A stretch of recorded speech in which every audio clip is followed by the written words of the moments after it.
In the coming months, New Zealanders should prepare for some financial shifts as new government rules come into play.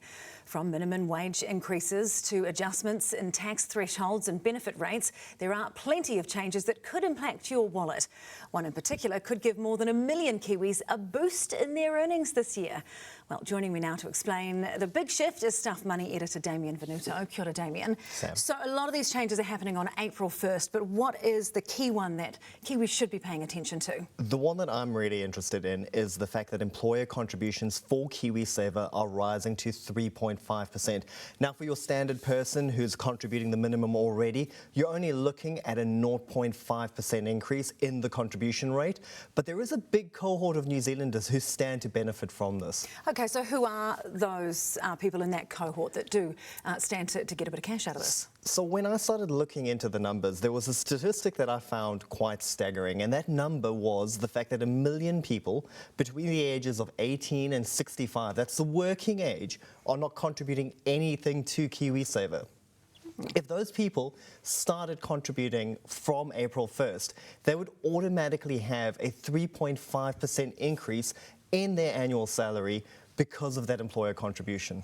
So 3.5%, you could argue that it doesn't sound like much, but it does all add up, doesn't it? It adds up massively. So if you look at the average or the median wage across New Zealand, it's sitting at around $69,800 per annum.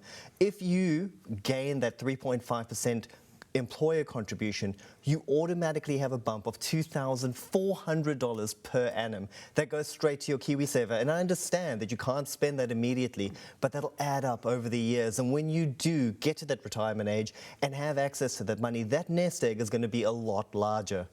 So are there any other big changes coming that we need to be aware of as well as this KiwiSaver one?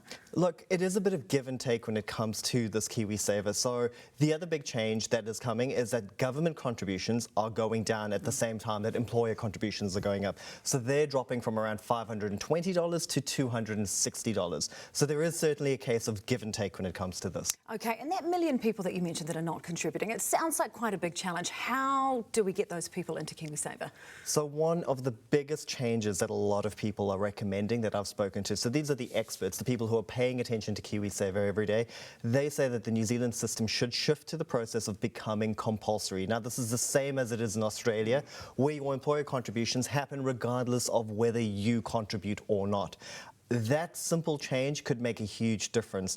And given that this is an election year, it's a real opportunity for us to challenge our politicians, to bring interesting ideas to the table and change the way KiwiSaver operates. The differences that we can make today will come to fruition in the coming decades, and they'll make a huge difference to the younger generation. Okay, Stuff Money editor Damien Venuto, thanks so much for your thoughts today. Thanks, Sam.